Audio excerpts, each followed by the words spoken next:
जहर तो नहीं।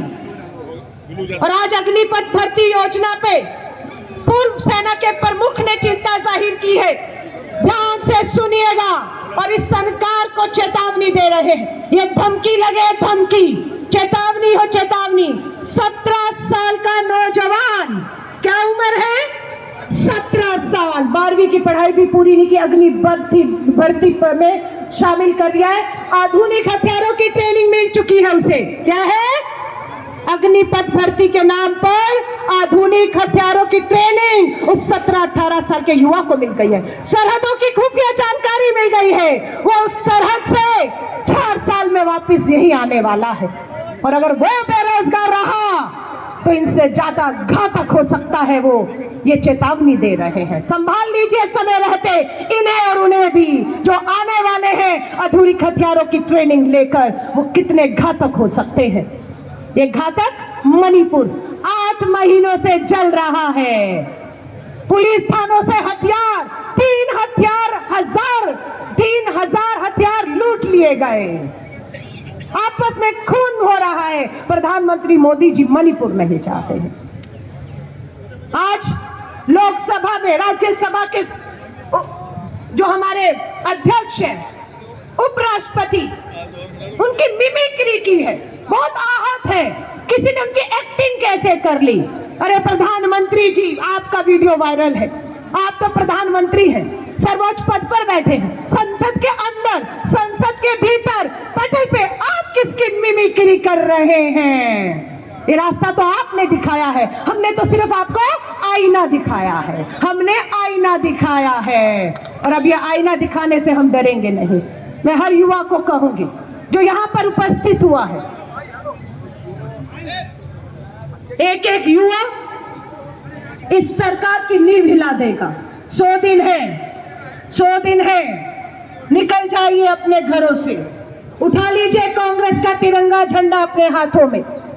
एक तरफ इंडिया अलायंस होगा और दूसरी तरफ तानाशाह सरकार सत्ता संवैधानिक संस्थाओं और पूंजीपति मित्रों के धन पर उतरेगी। और हम इस देश के करोड़ों युवाओं के दम पर निकलने वाले हैं। हम दम पर निकलने वाले हैं। आप सबको कहूंगी, जाति, धर्म, मंदिर, मस्जिद पे ये 24 का चुनाव लड़ने जा रहे हैं। भगवान श्री राम के मंदिर का निर्माण पूरा हो गया। हम बहुत खुश और उसका स्वागत करते हैं। पर हम ये नहीं होने देंगे इस देश में, प्रधानमंत्री जी, कि पुलवामा में, हमारी ही सरहद में चीन घुसता है, हमारे जवान शहीद होते हैं पुलवामा में, और आप शहीदों के शवों के इर्द गिर्द घूम घूम कर देश में जाकर 18 साल के वोटर से वोट मांगते हैं। ये अब नहीं होगा। ना मंदिर पर वोट मांगने देंगे आपको और ना शहीदों के नाम पर वोट मांगने देंगे आपको। मुद्दों पर लाएंगे आपको। लास्ट बात कह रही हूं, इस सरकार के तहत ना देश की सरहदें सुरक्षित हैं, ना देश की संसद सुरक्षित है, और ना ही देश की बेटियां सुरक्षित हैं। लास्ट बात कह रही हूं, महिला हूं, आपके सबके घर में मां, बहन, बेटियां हैं, सब चिंतित हैं। कल भाजपा के विधायक को, सिटिंग विधायक है भाजपा का, 2014 में मोदी जी नारा दे रहे थे लाल किले से, बेटी बचाओ, और भाजपा का उत्तर प्रदेश का विधायक हमारी नाबालिग बेटी के साथ बलात्कार कर रहा था 14 में। 24 हो गया, 10 साल लगे उस नाबालिग बेटी के पिता और भाई को न्याय मिलते मिलते, और अभी फैसला आया, भाजपा के उस विधायक को दोषी करार दिया जा रहा है, लेकिन फांसी नहीं। नाबालिग बेटी के बलात्कार के दोषी को फांसी होनी चाहिए थी या कुछ सालों की सजा होनी चाहिए थी। सिटिंग विधायक कुलदीप सिंह सेंगर आपका नाबालिग बेटी के बलात्कार में अंदर है। ब्रजभूषण शरण आपका सिटिंग आज का सांसद संसद में बैठा, और आपको शर्म नहीं आती प्रधानमंत्री जी? बेटी बचाओ का नारा देते हो, और साक्षी मलिक आज बता रहे धनखड़ जी जाट है, उनकी एक्टिंग करके जाटों का अपमान है।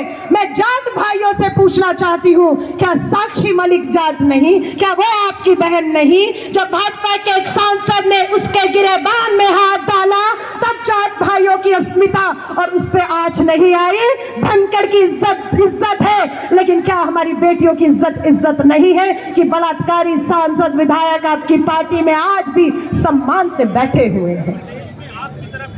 बातें बहुत सी हैं, निकलेंगे पूरे देश में आंदोलन करेंगे, देश के हर कोने पर जाएंगे, पर मैं भारतीय राष्ट्रीय युवा कांग्रेस का सलाम करती हूँ। 19, 20, 21, 22, 23 आ गया, हर बार संसद हुई और हर बार श्रीनिवासन भाई, कृष्णा रावरू जी, पूरी यहाँ पर जो हमारा परिवार खड़ा है, आपने हर बार जब संसद चलता है संसद का घेराव किया और इस सरकार को अपनी ताकत का एहसास कराया।